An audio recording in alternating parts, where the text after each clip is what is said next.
벌써 꽃이 폈습니다. 예. 얼마 전에 제가 달리기를 하러 러닝팀에 갔습니다. 자, 보통 화요일, 목요일에 모임이 있는데 한 달에 작년에는 그래도 한 달에 4번 정도는 갔는데 올해부터는 거의 가지 못하고 있다가 지난주에 오랜만에 갔습니다. 근데 오랜만에 갔는데 누가 소문 냈는지 제가 목사인 걸 다 알고 있었습니다. 제가 막 저는 목사예요 막 이렇게 할렐루야 가서 안 하니까, 달리기 하러 가서 그렇게는 안 하니까 알고 있더라고요. 근데 한 분이 오시더니 저한테 웃으면서 오늘은 신방 없으세요? 라고 물어보더라고요. 그래서 제가 강한 확신을 했습니다. 신방이라는 전문 용어를, 저 교회 안 다니면 몰라요, 신방이라는 단어를. 그래서 이분이 교회를 다니는구나 확신을 했는데, 그래서 저도 신방 없어서 오늘은 러닝하러 왔다고 이렇게 대답하고 이렇게 열심히 달렸습니다. 이렇게 달리는데 또 옆에 다른 분이 오셔갖고 한 분이 타 오시는 거예요. 그래서 자기도 대학교 때까지 교회 열심히 다녔다고 또 얘기하는 거예요. 자기도 열심히 다녔다고, 자기 친구는 무슨 찬양팀 하는 사람이 있다고 막 이렇게 얘기를 하시는데, 그분과 또 이런저런 대화를 했습니다. 교회 이야기들을 했어요. 근데 또 이렇게 또 달리다가 다른 한 분이 이렇게 저한테 질문을 했어요. 성직자를 몇 년 하셨습니까? 라고 질문을 하시더라고요. 근데 제가 목사 몇 년 했냐고 물어보면 8년이요. 8년 차고, 제가 정의원 8년 차니까 8년이요 할 수 있는데, 성직자 몇 년 했냐 그러니까 머리가 복잡해졌어요. 전도사부터 해야 되나? 목사 해야 되나? 뭐 이렇게 생각해 보니까 제가 전도사는 신학교 3학년 때부터 했으니까, 교회에서 사역을 아니면 간사 때부터 했으면 20살 때부터 했으니까 한 20년가량 했다는 그런 생각을 해보게 되었습니다. 그래서 한 20년 했는데요. 그랬더니 그분이 깜짝 놀라더라고요. 그렇게 이제 달리기를 하고, 이런 생각이, 이런 일들이 제 머릿속에 남아있는데, 그리고 이번 주 월요일에 어머니 생신 때 제가 식사 때문에 동생이랑 같이 대화를 하는데, 동생이 직원을 잘하더라고요. 저한테 옛날 얘기하다가 형 20대 초반에 교회에서 마음대로 살았잖아 이러는 거예요. 그래갖고 20대 초반에 내가 뭘 마음대로 살았지 그랬는데, 생각해보니까 할 말이 없어요. 제 마음대로 했어요, 진짜로. 그 말을 듣는데 되게 부끄러웠어요. 정말 수많은 생각이 오고 갔고요. 20대 초반에 김서영 전사님 계시죠? 나이일 때 제 사역의 모습이 성실했을까 했는데, 성실하죠. 부끄러워요. 어떻게 말을 할 수가 없어요. 여러 가지, 동생이 제가 혼자 생각했던 것보다 동생 제 3자가 얘기해 주는 게 더 처참하더라고요. 그래서 부끄럽더라고요.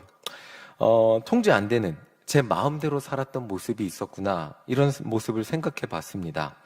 그러면서 생각이 계속해서 이어졌던 게, 하나님은 왜 나 같은 사람을 불렀을까? 라는 생각을 해보게 됐어요. 나 같은 사람을, 난 자격이 없는 것 같은데 왜 목사로 만드셨을까? 20대 초반의 모습을 생각하면 하나님이 저를 부르실 이유가 하나도 없는 거예요. 오늘 성경 본문에서 이 생각을 가지고 제가 성경 본문을 봤는데, 예수님은 밤새 기도를 하셨더라고요. 막 밤새 열심히 기도하셨어요. 제자를 부르시기 전에 정말 열심히 기도했어요. 그리고 아침에 12명의 제자들을 부르셨어요. 그리고 그들을 사도라고 칭하셨거든요. 그런데 누가복음에는 제자들을 부르신 이유와 그 자격에 대해서 아무것도 설명해 주지 않아요. 되게 불친절하고 짧아요, 사실. 우리 이들의 이름 14절에서 16절, 그냥 요게 전부예요. 요거 한번 읽어보겠습니다. 함께 읽겠습니다. 시작. 곧 베드로라고도 이름을 주신 시몬과 그의 동생 안드레와 야고보와 요한과 빌립과 바돌로메와 마테와 도마와 알페오의 아들 야고보와 셀롯이라는 시몬과 야고보의 아들 유다와 예수를 파는 자 될 가롯 유다라. 이게 끝이에요. 본문 보면 이관희장님 읽어주신 그 앞에 본문하고 이게 끝이에요. 예수님은 밤새 기도하신 후에 이렇게 12명의 제자를 불러주셨어요. 이 12명이 상징하는 것은 이스라엘 12지파라 그러죠. 예수님이 이 12명의 제자를 부르신 이유는 이 12명을 통해 이스라엘 12지파를 회복하시려는 그 계획을 가지고 부르셨다고 합니다. 이스라엘의 회복이라는 비전이 대단하잖아요. 너무 멋지고 위대해 보이고 대단합니다. 예수님이라면 이러한 일들을 능히 이루어내실 수 있는 분인데, 예수님이 부르신 제자들을 보면 변변치 않아요. 제자들 중 4명은 어부였다 그러고요. 그리고 한 사람은 세리였고, 그리고 나머지는 출신 배경을 모름입니다. 저만의 추측일 수 있어요. 제가 생각해 볼 때 출신이 대단할 경우 생략할까요? 미천할 경우 생략할까요? 대부분 별거 아닐 때, 써서 좋지 않을 때 생략하잖아요. 사람들에게 보여주기 어려운 낮은 출신의 사람들일 경우 생략할 경우가 많죠. 만약 제자들 중에 엄청난 권세를 가진 사람이 제자가 됐다면 그렇게 생략하지 않았거나 생략이 되었어도 다른 자료를 통해서 이 사람은 이렇게 엄청난 사람인데 제자가 되었다고 설명했을 거예요. 그런데 아무것도 적혀 있지 않아요. 이런 상황을 놓고 보면 예수님은 밤새 기도한 후에 이스라엘 나라의 회복을 위해서 12명의 제자를 선택했는데 그 사람들은 사회적으로 낮은 부류의 사람들을 선택했다는 결론에 이를 수 있습니다. 이스라엘 나라의 회복을, 근데 생각을 해보겠습니다. 이스라엘 나라의 회복을 위해서 어떤 사람들이 도움이 될까요? 사회적으로 낮은 사람들, 이 사람들이 도움이 될까요?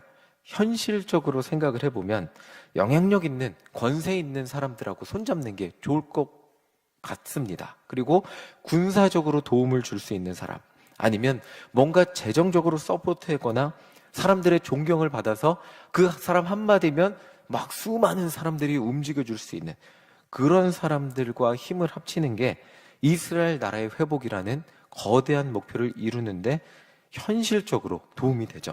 그런데 예수님은 밤새 기도했어요. 정말 밤새 기도했어요. 그리고 밤새 기도하고 부른 사람이 고작 어부 4명, 세리 1명, 출신을 알 수 없는 사람 7명. 이 사람 12명이라고 막 사람들이 와, 우리도 이스라엘 회복합시다 그런다고 이 사람들이 말한다고 도와줄까요? 따라와 주기나 할까요? 정말 미천한 사람들 12명 불렀어요. 이 제자들이 어떤 능력이 있길래 예수님이 이 사람들을 부르셨을까요? 우리가 모르는 어떤 능력이 있길래 부르셨을까요? 하루는 폭풍우 치는 바다에 예수님과 함께 배를 타고 갔어요. 제자들 중 어부 출신이 4명이니까 폭풍우 치는 바다에서, 그러면 이런 능력이라도 있어야죠. 폭풍우 치는 바다에서 살아남는 탁월한 능력이 있어야죠. 근데 이 폭풍우 치는, 여러분들 아시겠지만 폭풍우 치는 바다에서 어떻게 반응했는지 보겠습니다. 누가복음 8장 24절입니다. 함께 읽겠습니다. 시작. 제자들이 나와 깨어 이르되 주여 우리가 죽겠나이다 한데 예수께서 잠을 깨사 바람과 물결을 꾸짖으시니 이에 그쳐 잔잔하여 지더라. 자, 이 바다의 베테랑 제자들은 폭풍우 앞에서 살아남을 기술을 발휘한 게 아니죠. 오히려 상황 판단이 훨씬 빨랐습니다. 이 폭풍은 죽을 폭풍이다. 우리는 못 살겠다. 오히려 그러니까 인생의 경험이 하나님의 일을 하는데 방해가 되는 경우가 있다는 것을 보게 됩니다. 이미 이 사람들의 경험은 이 정도 폭풍이면 죽을 수도 있는 폭풍이니까 못 살겠다라는 두려움이 자신들을 덮친 거예요.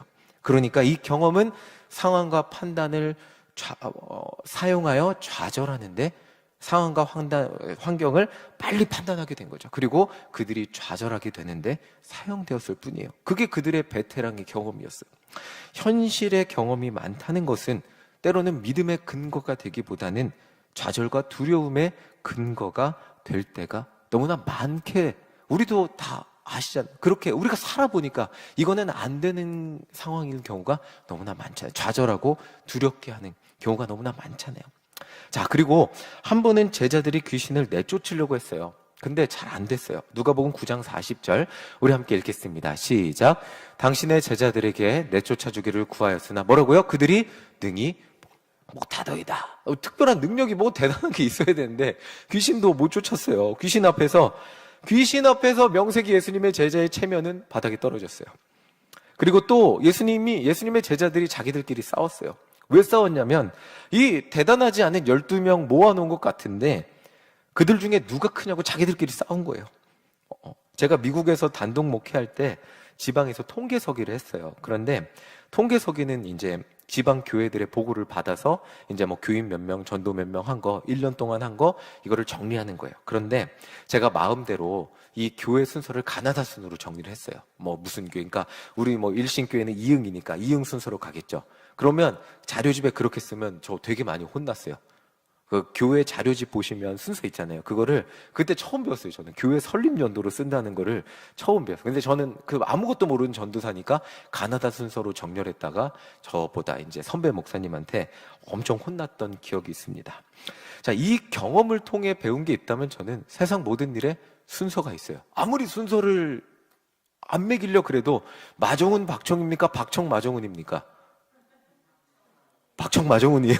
자, 아무리 순서를 안 매길라 그래도 기분이 달라요. 그쵸? 마정은, 박청 마정은이랑 바정은 박청이랑 기분이 다릅니다. 그쵸? 아무리 우리 부부는 평등한데 저희는 평등하죠. 그쵸? 근데 만약에 헌금에 박청 마정은 써서 내면 누군가는 아무 생각 없을 수 있겠지만 이 집은 박청이 위구나 라고 생각하는 분이 있을 수 있잖아요. 그쵸? 세상 모든 일에는 순서가 있다는 것을 그때 깨닫게 됐습니다. 아무리 평등하려 그래도 근데 순서 없이 그럼 어떻게 순서 없이 이름을 쓸까요? 불가능하잖아요. 그러면 마, 박, 뭐 정, 청 이렇게 쓸 수가 없잖아요. 불가능하잖아요. 자, 제자들이 순서가 뭐가 중요하냐고 할 수 있겠지만 제자들에게 이 별거 아닌 12명 모아놨는데 이 사람들에게도 순서가 중요한 거예요. 누가 크냐? 누가 누구 이름 먼저 쓰냐? 이거 되게 중요해서 자기들끼리 싸운 거예요. 세상 모든 병자를 고치는 예수님, 귀신을 내어 쫓고 폭풍우도 다스리시는 그 대단하신 예수님을 따르지만 예수님이 가진 능력의 10분의 아니 1%도 보여주지 못하는 사람들이 제자들이었고 그저 예수님의 이름을 이용해서 자기가 조금 더 큰 사람이 돼보고자 했던 이 소인배 같은 그런 작은 사람으로 비춰졌던 것이 제자들이에요. 그런데 이런 사람들이 예수님이 밤새 기도해서 부르신 12명의 제자들이었다는 거예요. 그리고 예수님은 이들과 함께 이스라엘 나라의 회복을 이루고자 하셨어요. 대체 예수님이 그렇게 심사숙고해서 골랐는데 왜 이런 사람들입니까? 이해가 안 될 수 있는데 자, 예수님은 이렇게 무능해 보이는 제자들에게 이런 말씀을 하셨어요. 누가복음 10장 23절 우리 함께 읽어보겠습니다. 시작. 제자들을 돌아보시며 조용히 이르시되 너희가 보는 것을 보는 눈이 복이 있도다. 뭐라고요? 너희가 보는 것을 보는 눈은 복이 있대요. 지금 이 보는 것이 뭐예요? 예수님과 가까이 사도의 기준이 뭐냐면 예수님이 살아계실 때 예수님과 동행했던 게 사도의 기준이거든요. 그러니까 예수님과 함께 동행하면서 예수님의 사역을 보고 예수님의 말씀하시는 것을 듣고 예수님의 기적을 경험하는 것이 복이 있다고 말씀을 하고 계신 거예요. 그렇다면 제자들이 예수님께 보고 들은 것이 무엇인지 볼게요. 누가복음 8장 25절 우리 함께 읽어보겠습니다. 시작. 제자들에게 이르시되 너희 믿음이 어디 있느냐 하시니 그들이 두려워하고 놀랍게 여겨 서로 말하되 그가 누구이기에 바람과 물을 명함에 순종하는가 하더라. 자, 봤던 게 뭐죠? 바람과 물이 순종하는, 예수님께 순종하는 모습이었습니다. 그리고 누가복음 8장 54절, 55절 우리 함께 읽어보겠습니다. 시작. 예수께서 아이의 손을 잡고 불러 이르시되 아이야 일어나라 하시니 그 영이 돌아와 아이가 곧 일어나거늘 예수께서 먹을 것을 주라 명하시니. 자, 예수님이 죽은 아이의 손을 붙잡고 일으키실 때 죽은 아이가 살아나는 것을 베드로와 요한, 야고보는 봤어요. 이거를 보는 눈이 복이 있는 거예요. 경험하는 것이 복이 있는 거예요. 귀로 들은 것이 복이 있는 거죠. 자, 누가복음 9장 48절 함께 읽겠습니다. 시작. 그들에게 이르시되 누구든지 내 이름으로 이런 어린아이를 영접하면 곧 나를 영접함이요 또 누구든지 나를 영접하면 곧 나를 보내신 이를 영접함이라. 너희 모든 사람 중에 가장 작은 그가 큰 자니라. 자, 제자들이 누가 크냐고 서로 싸울 때 예수님은 제자들에게 가장 작은 사람이 가장 큰 자라고 말씀을 하셨어요. 이 말을 들은 사람이 복이 있는 거예요. 정말 이 외에도 제자들은 예수님과 함께하며 수많은 기적과 예수님의 말씀을 들었어요. 자, 이 당시 이걸 들었을 때 제자들이 예수님의 이 말을 다 이해했을까요? 예수님 다 알겠습니다.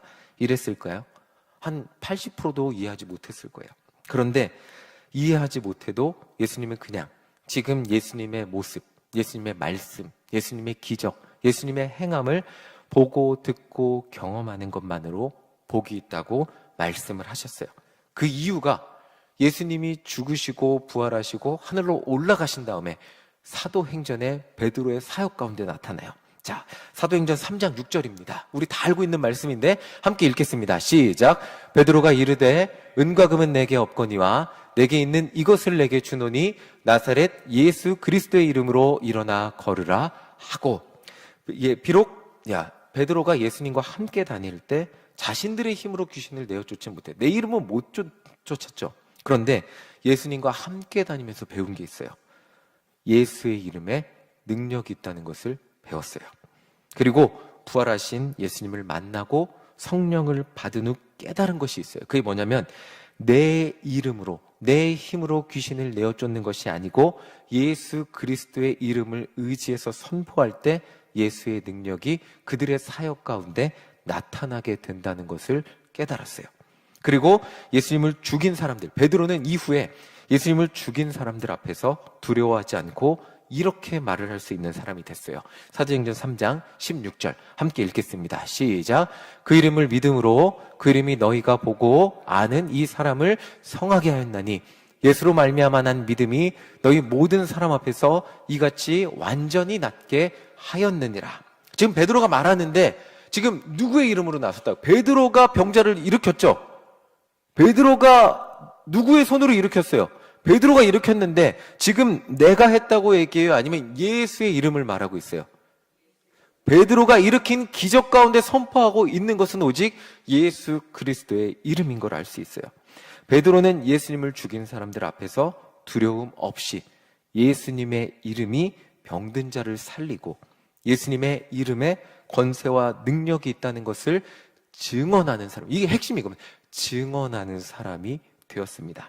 그러니까 다시 정리해서 말씀드리면 제자라는 사람들은, 사도라고 불리운 사람들은 어떤 특별한 재능과 능력이 있었던 사람, 예수님이 없어도 예수님을 만나기 전에 어떤 권세와 어떤 대단한 능력이 있었던 사람이 아니라 예수님, 그 예수님을 만난 후에 전할 수 있는 게, 사람들에게 줄 수 있는 게, 사람들에게 나타낼 수 있는 게 예수 그리스도밖에 없었던 사람이라는 것을 의미합니다. 이 사람들이, 제자라는 사람들, 사도라는 사람들이 예수님의 사역을 통해 예수님이 사역을 하실 때 그 옆에서 그 권세와 능력을 보고 듣고 경험한 것으로 충분해요. 왜냐하면 그들이 전할 것은, 그들이 예수님한테 방법을 배운 게, 병자를 치료하려면 머리에 안수를 3번 하고 그리고 하나님 아버지께 이렇게 이런 방법으로 기도하면 병자가 낫는다, 이런 걸 배운 게 아니에요. 그런 어떤 구체적인 병자를 치료하는 방법이, 그런 걸 배운 게 아니라 다만 우리를 구원하신 예수의 이름을 의지하여 기도한, 예수님이 그들을 치료하는 것을 옆에서 봤고, 그렇다면 이 병자가 낫기 위해서는 우리의 힘으로 예수님께 배운 어떤 방법을 사용하는 것이 아니라 그들을 치료하셨던, 과거에 그들을 치료하셨던 예수님, 그러면 오늘날도 그들을 치료하실 예수 그리스도의 이름을 의지하여 선포하는 것, 그것만으로 충분했기 때문에 그들이 보고 듣고 경험하는 그것이 복이 있다고 이야기한 거예요. 그들이 당장 예수님이 옆에 있을 때 어떤 스킬을 배우지 못했어도, 그들이 당장 예수님이 옆에 있을 때 어떤 대단한 방법을 배우지 못했어도 충분해요. 왜냐하면 오직 예수 그리스도의 이름만 의지하면 하나님 아버지의 놀라운 은혜의 능력이 예수 그리스도의 이름을 의지하는 모든 사람들에게 나타날 것을, 그 믿음만 배우는 것으로 충분했기 때문이에요. 자, 그들의 능력이 대단하지 않아도 예수님과 함께 했다는 것만으로 사도로 불리우고 그들을 통해 이스라엘이 회복될 수 있다는 거예요. 왜? 그들은 그저 예수님과 함께하고 예수님의 이름을 전하는 사람이 되었기 때문이에요. 베드로는 자신의 능력에, 자신의 어떤 기술이 있었던 사람이 아니라 오직 그들이 전하는 예수의 이름에 권세가 있고, 그들이 전하는 예수의 이름에 능력이 있고, 그들이 예수의 이름을 선포할 때 그곳에 하나님의 구원의 역사가 일어나는 것을 믿으며 선포하는 사람이 되었기 때문에 그들이 그냥 예수님을 본 것이 복이 있는 거예요. 그들이 예수님을 경험한 것이 복이 있죠. 예수님의 이름으로 선포하면 기적이 일어나는구나. 내가 예수님의 이름을 의지하고 나아가면 그것으로 사람들이 구원을 받는구나. 이 믿음으로 충분했기 때문입니다. 그들이 할 일은 그들의 능력으로 무엇을 잘하는 것이 아니라 그저 그들이 보고 듣고 경험한 뭐죠? 예수 그리스도의 이름을 전하는 것으로 충분했습니다. 예수 그리스도의 이름을 전하는 것으로 충분했습니다. 그 이상의 것을 우리는 할 수도 없습니다. 세상 사람들, 종교 지도자들이 보기에 무식해 보이죠. 교육도 받지 못했죠. 시골 사람이었죠.